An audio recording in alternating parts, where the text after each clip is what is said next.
Welcome to recipes in my way. இன்றைக்கி நம்ம அருமையான சுவையில் எல்லா வகையான சாதத்துக்கும் ரொம்ப பொருத்தமான ஒரு சைட் டிஷ் தான் செய்ய போகிறோம். 2 மாதமானாலும் கெடாத இந்த சைட் டிஷ்ஷை எப்படி செய்கிறது, இதுக்கு தேவையான பொருட்கள் என்ன பார்க்கலாம் வாங்க. 450 கிராம் அளவுக்கு பெரிய வெங்காயத்தை நீல வாக்கில் நறுக்கி வச்சுருக்கேன்.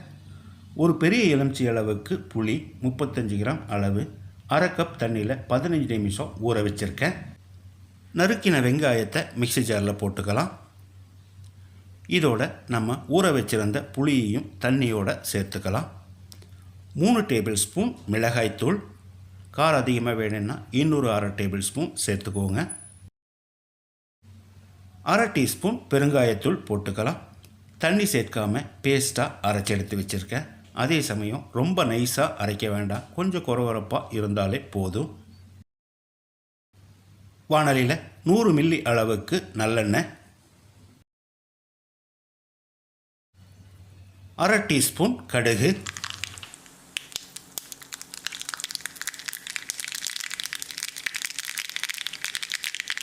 கால் டீஸ்பூன் வெந்தயம்,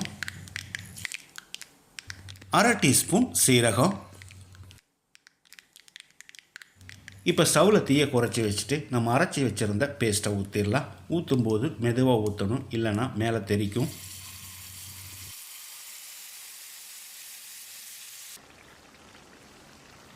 இப்போ ஸ்டவ்வில் தீயை கொஞ்சம் அதிகப்படுத்திக்கலாம். மீடியம் ஃப்ளேமில் எரிஞ்சாலே போதும். கொஞ்சமாக கருவேப்பிலை சேர்த்துக்கலாம், இது ஆப்ஷனல் தான்.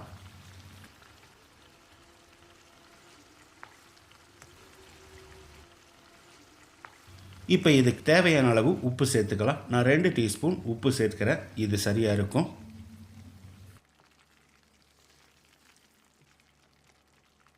உப்பு சேர்த்த பிறகு வெங்காயம் புளியோட பச்சை வாசனை போகிற அளவுக்கு மிதமான தீயிலேயே கிளறி விட்டுட்டு இருக்கணும். கிட்டத்தட்ட ஒரு 15லிருந்து 20 நிமிஷம் வரைக்கும் நம்ம கிளறி விடணும். கொஞ்சம் கொஞ்சமாக கலர் மாறிட்டே வரும். இந்த மாதிரி ஒரு ப்ரௌன் கலரில் வரும்போது நம்ம ஸ்டவ் ஆஃப் பண்ணிவிட்டு இறக்கிடலாம்.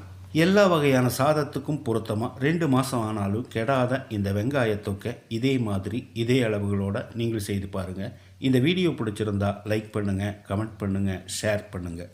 சப்ஸ்கிரைப் பண்ணாதவங்க சப்ஸ்கிரைப் பண்ணுங்கள். மறக்காமல் பெல் பட்டனை கிளிக் பண்ணுங்கள்.